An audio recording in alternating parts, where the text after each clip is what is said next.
All right, so here's a little explanation on if you're on the 11 and 4 board and you're in group L, M, N, or O, or the 6 and 2 board and you're in group E, F, or G. When we start May 20th, all of these groups are going to be observing their off days. So the implementation agreement says employees on duty or at the away from home terminal who upon implementation will be observing rest days will not be entitled to any trespass time or extension of rest days. So what that means is, give you a little example here. So say you're Group L. Group L's last day off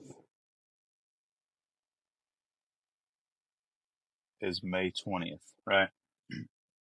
So say you're out of town on May 20th and you come back into town and you tie up on May 20th at 1700.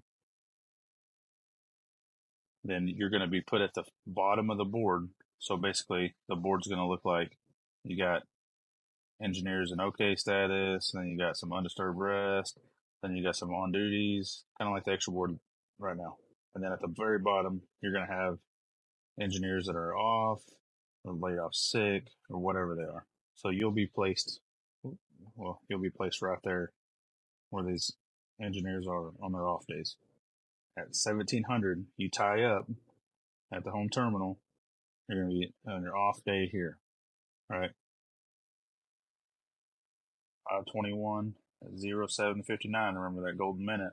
That's when you mark up. Group L marks up from their off days, and you're going to be placed right here. And you're going to be placed in OK status. If you tied up at 1700, you'd be rested at 3 in the morning. And so you would basically go right here in an OK status and, work your way up the board. Just like this is going to look very similar to the extra board, what it looks like now and how an RE board will look like. So the next example, if you're also in this group L, your last day off is again May 20th. And technically you come off of your rest May 21st at 0759, right? So say you're in group L, you're at the away from home terminal, so you're at the hotel, and you actually tie up, you come back, you work your way back to Fort Worth, and you tie up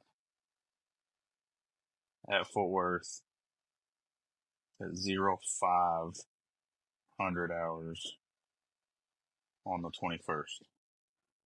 So again, you're going to go in the same, you're going to have the folks that are okay, undisturbed rest, on duty, and then off. So again, at 5 o'clock, you're going to go in this off position. And then at 7:59, you're going to move up to here. But you're still going to be in undisturbed rest, right? Because if you tie up at 5 in the morning, you're not rested till 1500. So you'll go at the kind of the foot of the board here, the working board. Down here at the bottom, these are going to be engineers that are off, or LS, or LV, or PL, or FL, HP, whatever, wherever you got. So you got on duty folks here, you got waiting to get called here, and then you got everyone else down here. So this example, say you're in group N,